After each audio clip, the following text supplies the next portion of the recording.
महाराजा 2024 में आई तमिल लैंग्वेज की action thriller film है। फिल्म के पहले हिस्से में कई छोटी छोटी घटनाएं और पजल के टुकड़े दिखाए जाते हैं जो बाद में जुड़ते हैं और कहानी को स्पष्ट करते हैं। यह एक वुडनेट कहानी है जिसमें किसने किया और क्या हुआ के सवालों के जवाब ढूंढे जाते हैं। महाराजा सैलून में बाल काटने का काम करता है। महाराजा की एक बेटी है। वह अगले दिन के लिए छुट्टी मांगता है क्योंकि उसे मार्केट से अपनी बेटी और पत्नी के लिए सामान खरीदना था। उसका घर रोड के किनारे ही था। वह सामने की दुकान से खिलौने खरीद रहा था और उसकी पत्नी बेटी को लेकर दरवाजे के पास में बैठी होती है कि तभी अचानक से एक ट्रक अनबैलेंस होकर घर से टकरा जाता है। इस हादसे में महाराजा की पत्नी मर जाती है। फिर आगे दिखाया जाता है कि महाराजा की बेटी ज्योति अब 10th स्टैंडर्ड में पढ़ती है। उसे पढ़ने से ज्यादा स्पोर्ट्स पसंद है। पीटी टीचर आसिफा और ज्योति का काफी अच्छा बॉन्ड होता है। महाराजा के पास एक कचरे का डिब्बा होता है। जब ज्योति और उसकी मां का एक्सीडेंट हुआ था तब कचरे के डिब्बे ने ज्योति के ऊपर गिर गया था जिससे ज्योति की जान बच गई। वह उसे फैमिली मेंबर की तरह मानते हैं। महाराजा की पत्नी के मरने के बाद महाराजा ने अपनी बेटी ज्योति को अकेले पाल पोस कर बड़ा किया है। एक बार ज्योति के कॉलेज से महाराजा को बुलाया जाता है। वहाँ का प्रिंसिपल महाराजा से कहता है कि तुम्हारी बेटी ने स्कूल में आए हुए चीफ गेस्ट के ड्रिंक में शराब मिलाई है। शराब की बोतल तुम्हारी बेटी के बैग से मिला है। अपनी बेटी को लेकर यहाँ से जाओ। महाराजा कहता है कि मेरी बेटी कभी गलती नहीं कर सकती। प्रिंसिपल महाराजा और उसकी बेटी दोनों को जलील कर रहा होता है। तभी आसिफा एक दूसरे लड़के को लेकर आती है और वीडियो दिखाती है कि शराब की बोतल इस लड़के ने लाई थी। फिर प्रिंसिपल उस लड़के को एक थप्पड़ मारता है और महाराजा को वहाँ से जाने के लिए कहता है। महाराजा कहता है कि आपने बिना गलती के मेरी बेटी को डांटा है, उसका दिल दुखा है, उससे माफी मांगो। प्रिंसिपल कहता है मैं माफी नहीं मांगूंगा, ले जाओ इसे यहाँ से। सिक्योरिटी गार्ड महाराजा को बाहर खींच रहे होते हैं। तभी महाराजा गेट पकड़ लेता है। वह कहता है कि माफी मांगो नहीं तो मैं यहाँ से नहीं जाऊंगा। सब उसे बाहर खींच रहे होते हैं लेकिन महाराजा गेट नहीं छोड़ता। गेट उखड़ने वाला था। यह देखकर प्रिंसिपल ज्योति से माफी मांग लेता है। फिर महाराजा वहाँ से चला जाता है। ज्योति का स्पोर्ट्स कैंप होता है तो वह एक हफ्ते के लिए कैंप चली जाती है। फिर अगला सीन दिखाया जाता है जिसमें महाराजा रात 10 बजे अपनी दुकान से वापस आ रहा होता है। उसके घर में सारे सामान फैले हुए होते हैं और वह जमीन पर पड़ा हुआ होता है। फिर सीन स्विच होता है और अगले सीन में दिखाया जाता है कि एक आदमी ने अपनी कार को सर्विस के लिए दिया था जिसमें उसका एक पसंदीदा चश्मा था, लेकिन सर्विस के बाद कार से चश्मा गायब था। तो वह सर्विस वाले को खूब पीटता है और कहता है कि अगर कल सुबह से पहले मेरा चश्मा नहीं मिला तो मैं पूरा गैरेज जला दूंगा। वहाँ से जाने के बाद वह आदमी रात को पब में बैठकर शराब पी रहा होता है। तभी वह सर्विस वाला आदमी वहाँ पर आता है और उसके सामने उस चश्मे को तोड़ देता है और जिसका चश्मा था उसे भी खूब पीटता है। महाराजा पुलिस स्टेशन में अपने घर में हुई चोरी की FIR लिखवाने आता है। पुलिस वाला कहता है कि पहले बताओ किस चीज की चोरी हुई है, उसके बाद मैं बताऊंगा कि रिपोर्ट लिखना है या नहीं। महाराजा पूरी वारदात को विस्तार से बताता है। रात 10 बजे मैं दुकान बंद करके अपने घर पहुंचा। गमले के नीचे मैं हमेशा एक चाबी रखता हूँ। मैंने कल भी वहीं से चाबी निकाली। मैं कमरे के अंदर गया, लाइट ऑन किया, बैग को टांगा, ड्रेस चेंज करने चला गया।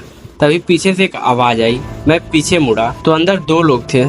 दोनों ने मुंह पर मास्क लगाया था। एक ने मेरा मुंह बंद कर दिया। मैंने उसके हाथ पर काट लिया।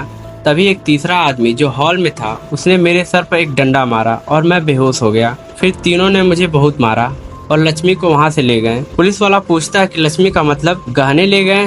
तो महाराज कहता है कि नहीं, गहने नहीं, लक्ष्मी। पुलिस वाला कहता है कि तुम्हारी पत्नी या तुम्हारी बेटी? महाराजा कहता है कि मेरी पत्नी तो बहुत पहले ही इस दुनिया से चली गई, मेरी बेटी तो एक हफ्ते के लिए कैंप में है।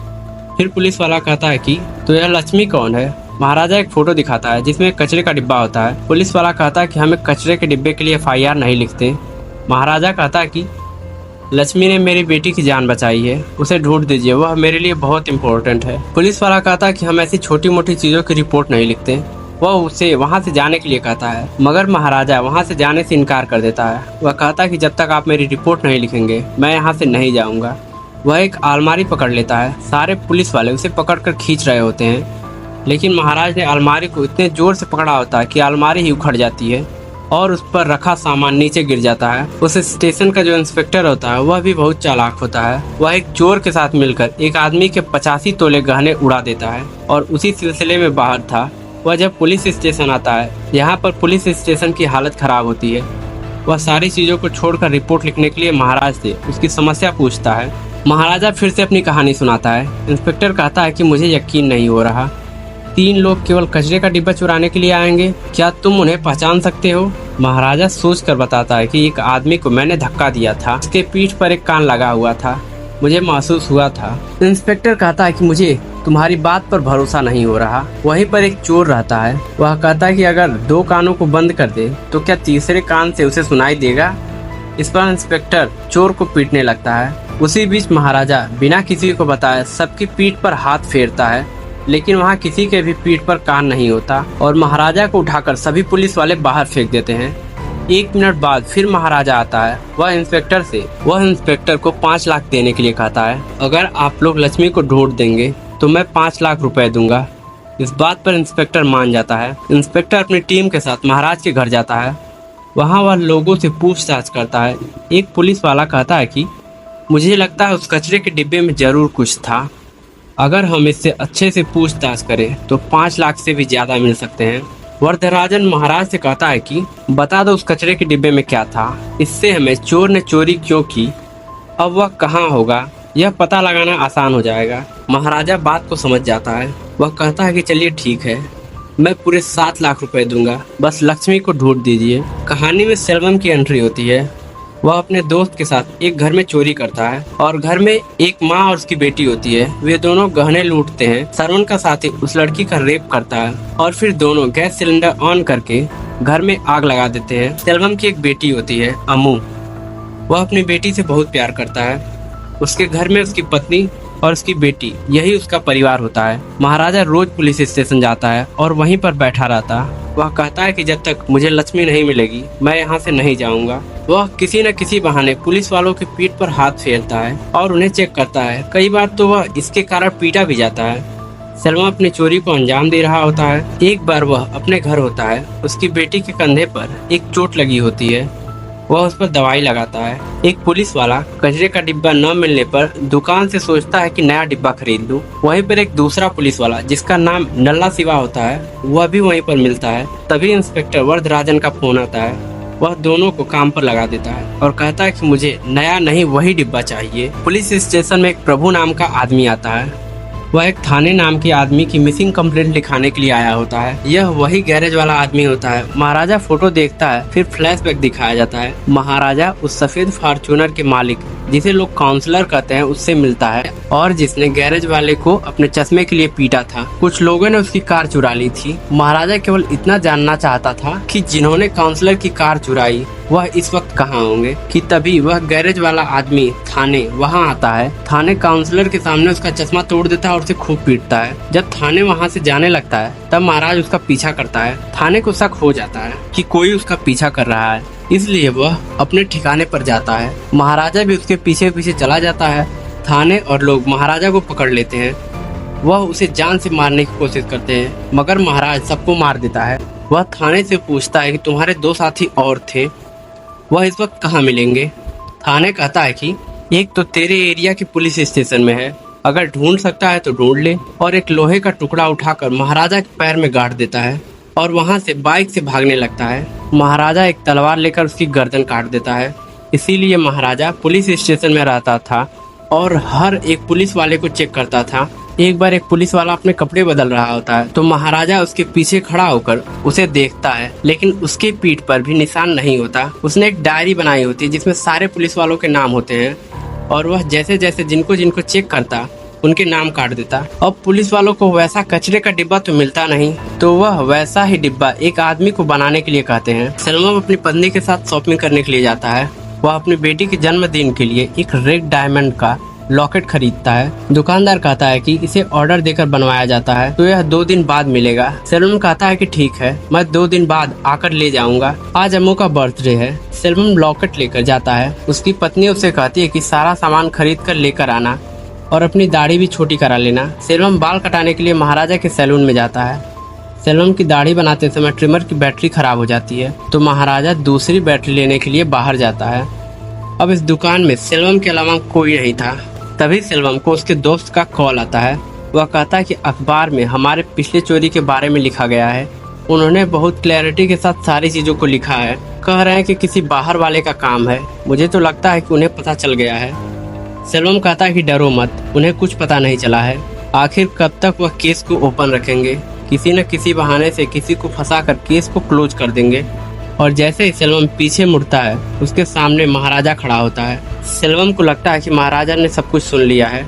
वह वहाँ से दाढ़ी बनवाकर निकलता है। सेल्वम अपने घर जाता है। वह अपने दोस्त सबरी को बताता है कि उस सलून वाले ने हमारी बातें सुन ली है। तो उसका दोस्त कहता है कि हमें उसे जान से मारना होगा। सेल्वम का लॉकेट महाराजा की दुकान में ही छूट गया था।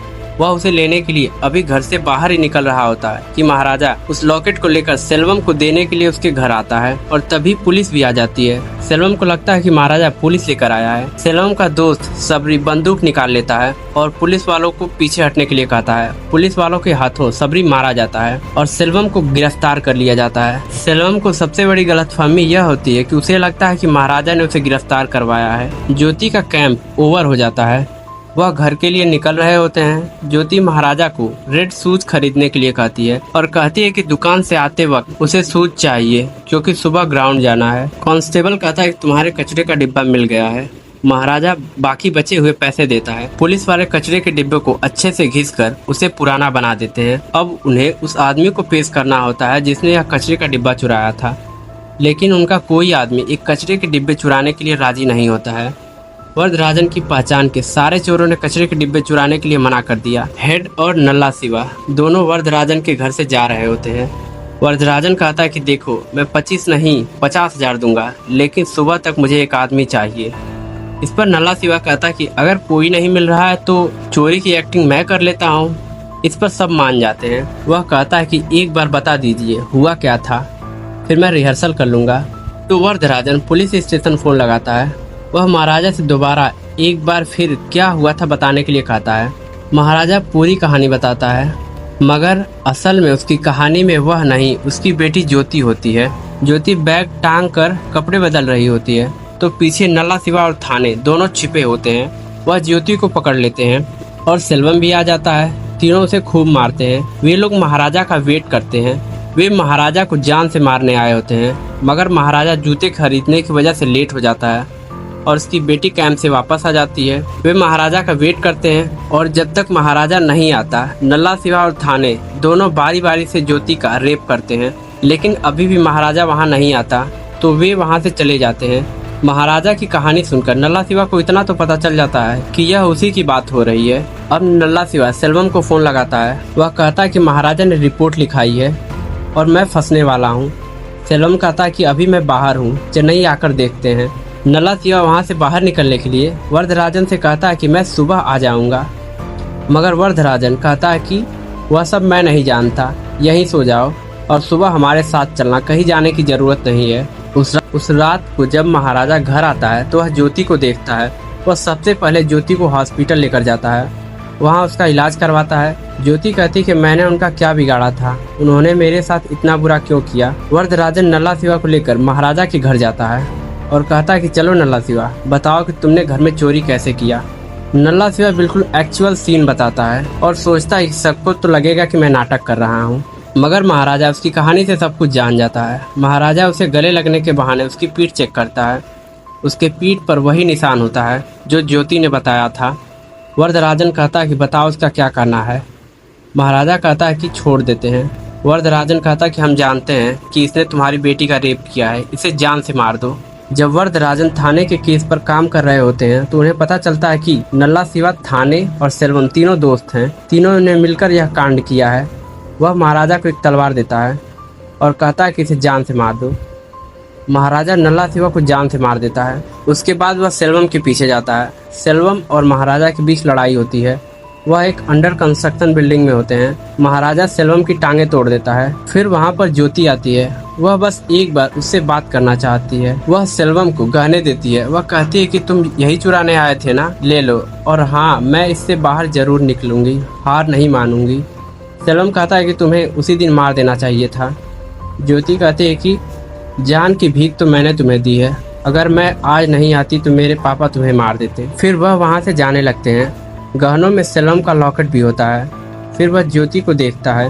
ज्योति के कंधे पर भी वही निशान होता है जो बचपन में उसकी बेटी अम्मू के कंधे पर था। फिर फ्लैशबैक दिखाया जाता है कि उस दिन सेल्वम की गिरफ्तारी के बाद महाराजा और उसकी पत्नी सेल्वम की पत्नी को उसका लॉकेट देने के लिए उसके घर जाते हैं।